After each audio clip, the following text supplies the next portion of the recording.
He lived alone in a small apartment and kept to himself. Nothing unusual, until one morning he found a yellow post-it note on his desk. The handwriting wasn't his. It listed errands only he knew about. He assumed he'd written it half asleep, so he tossed it away and moved on. 4 days later, another note appeared with the same handwriting. This one warned him to save his documents. Now he was uneasy. There were no signs of a break-in. No missing items, no forced locks. So he did the logical thing.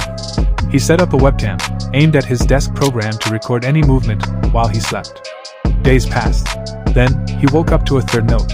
This one was worse. "Our landlord isn't letting me talk to you, but it's important we do." He rushed to his computer to check the footage. Nothing. No recordings. No motion clips. Even the recycle bin had been emptied. Something he knew he hadn't done. That's when panic set in. He thought someone must have noticed the camera and deleted the evidence. Then one morning, he found blank post-it notes stuck to doors all over his apartment complex, including his own. He turned to the internet for help. Most people assumed a break-in, some thought it was a prank. But one Redditor linked all the links together and suggested, "What if you're writing the notes yourself, and forgetting?" They mentioned something most people never think about. Carbon monoxide poisoning. Low-level exposure can cause confusion, memory loss, paranoia. Even detailed actions you don't remember doing.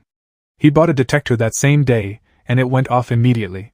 He was indeed poisoned by carbon monoxide. There was no stalker. No intruder. No conspiracy. The threat was invisible, and slowly poisoning him in his sleep. So if reality ever starts feeling off, and things move without explanation, don't assume the worst. Check the air you're breathing.